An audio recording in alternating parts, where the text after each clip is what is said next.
Praise the Lord.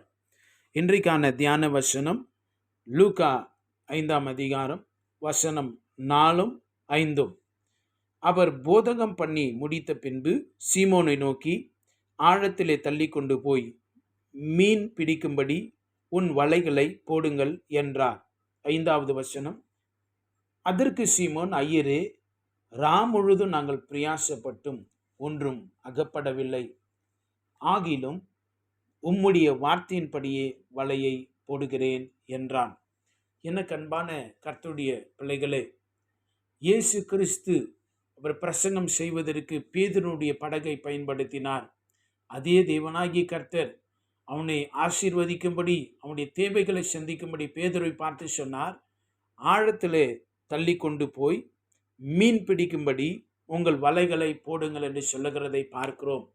அந்த மகா பரிசுத்தமான தேவனுடைய வார்த்தைக்கு அந்த ஏரியில் இருக்கிறதான எல்லா மீன்களும் பேதுருடைய வலையை நோக்கி வர காத்து கொண்டிருந்தது.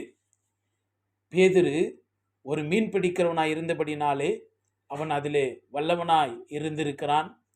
ஆனால் அன்றைக்கு ராத்திரியிலே ஒன்றும் கிடைக்கவில்லை.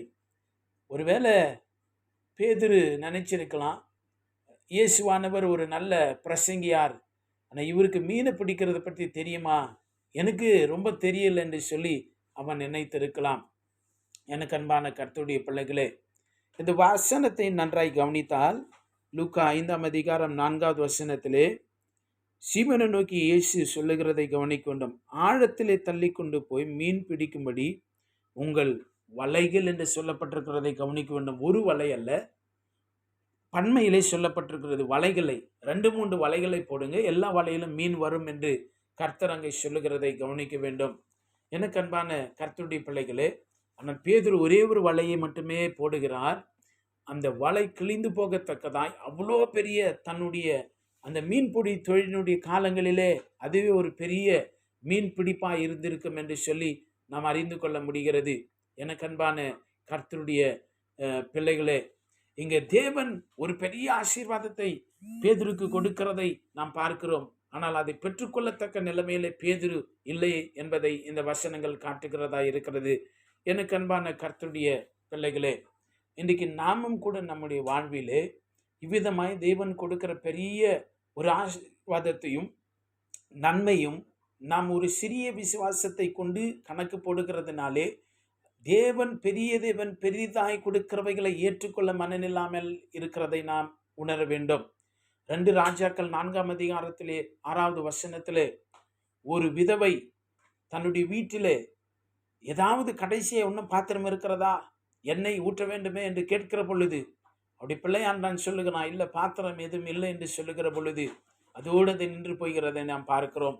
அதே போலத்தான் நம்ம 2 ராஜாக்களில் அந்த இஸ்ரவேலின் ராஜாவை பற்றி நாம் அங்கே படிக்கிறோம்.